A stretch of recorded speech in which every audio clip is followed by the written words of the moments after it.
Bismillahirrahmanirrahim. Assalamualaikum warahmatullahi wabarakatuh. Sahabat yang beriman, ketika Rasulullah SAW berisra mi'raj tercium aroma sangat harum. Penasaran, Nabi bertanya kepada malaikat Jibril, "Harum apakah itu wahai Jibril?" Malaikat Jibril menjawab, "Itu adalah wangi dari kuburan seorang perempuan solehah bernama Masyitoh dan anak-anaknya." Kisah perempuan yang memegang teguh kebenaran dan keimanan kepada Allah Subhanahu wa Ta'ala ini diriwayatkan dalam hadis Ibnu Abbas. Siapa Masyitoh, perempuan soleh yang dimaksud malaikat Jibril itu?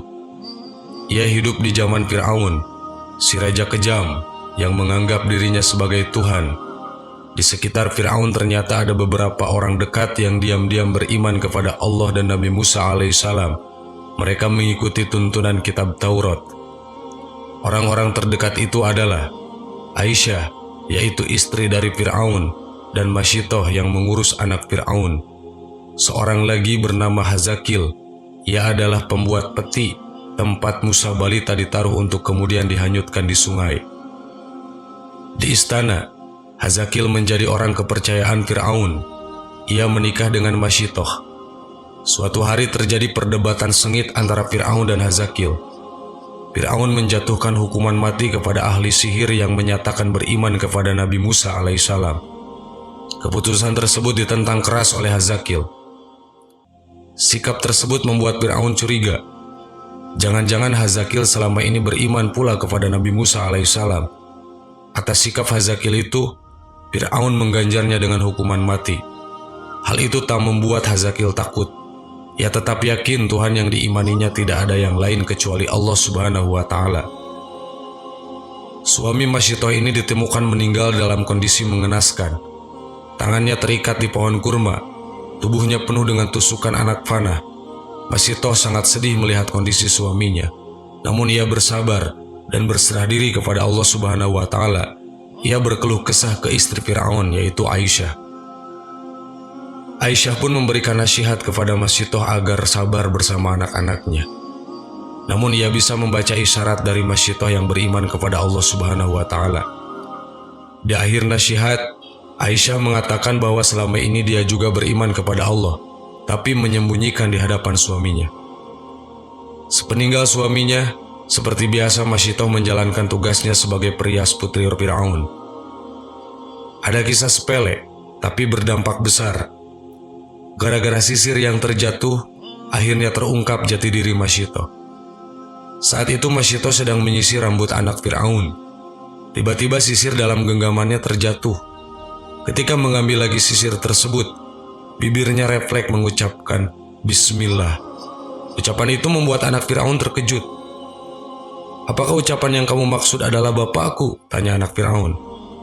Masyitoh dengan jujur mengatakan bahwa maksud kata itu ialah Tuhan sesungguhnya, bukan ditujukan untuk Fir'aun, yaitu Robku, juga Rob ayahmu, yaitu Allah Subhanahu wa Ta'ala. Karena tiada Tuhan selain Allah, katanya. Jawab itu membuat anak Fir'aun tersinggung. Berarti ada Tuhan lain kecuali bapaknya. Anak Fir'aun itu mengancam melamporkan keyakinan Masyitoh tersebut kepada bapaknya. Masyitoh tidak gentar, karena ia yakin Allah adalah Tuhan yang sebenarnya, bukan Fir'aun. Laporan anaknya membuat Fir'aun murka. Ia tidak menyangka pengasuh anaknya adalah pengikut Nabi Musa. Masyitoh dipanggil lalu ditanya oleh Fir'aun, "Apakah benar apa yang disampaikan anakku? Siapakah Tuhan yang engkau sembah selama ini?" Masyitoh tidak mengelak tuduhan itu. Dengan tegas dia mengatakan, "Betul Raja, bahwa tiada Tuhan selain Allah, sesungguhnya yang menguasai alam dan isinya." Jawaban itu membuat Fir'aun semakin marah. Ia memerintahkan para pengawal menyiapkan minyak mendidih di dalam tembaga besar. Wadah panas itu untuk menggodok Masyitoh beserta anak-anaknya. Pemandangan itu disaksikan masyarakat luas. Sebelum dimasukkan ke minyak panas, Masyitoh diberikan kesempatan sekali lagi untuk memilih. Dia dan dua anaknya selamat jika mengakui Fir'aun sebagai Tuhan. Sebaliknya, nyawanya terancam jika dia tidak mau mengakui ketuhanan Fir'aun. Masyitoh tidak gentar terhadap ancaman Fir'aun. Ia tetap yakin Tuhan yang sesungguhnya hanyalah Allah, bukan Fir'aun, raja yang zalim. Pendirian Masyitoh semakin mempermalukan Fir'aun. Raja kejam itu memerintahkan pengawal segera melemparkan Masyitoh bersama anak-anaknya ke dalam minyak mendidih.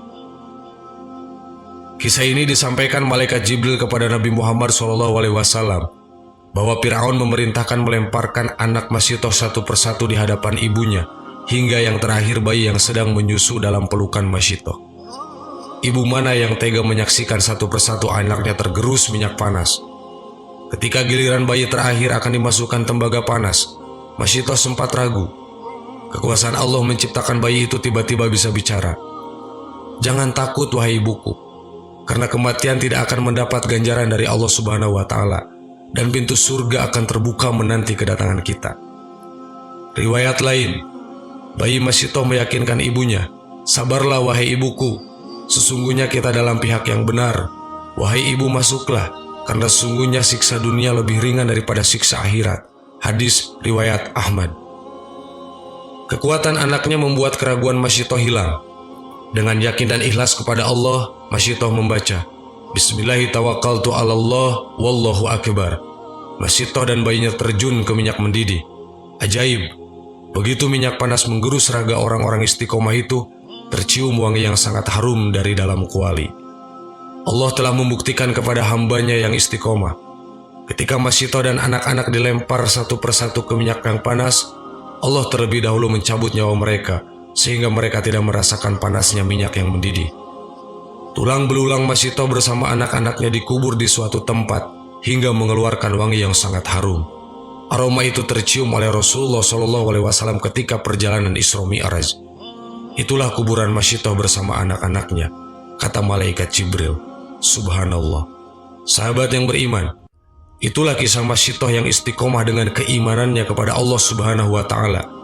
Semoga kita semua mempunyai keistiqomahan dalam hal beriman kepada Allah Subhanahu wa Ta'ala. Amin. Allahu a'lam. Wassalamualaikum warahmatullahi wabarakatuh.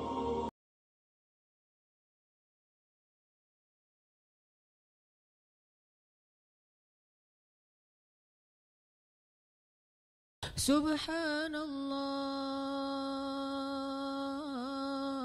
walhamdulillah wa la ilaha illallah wallahu akbar. Subhanallah walhamdulillah wa la ilaha illallah wallahu akbar. Subhanallah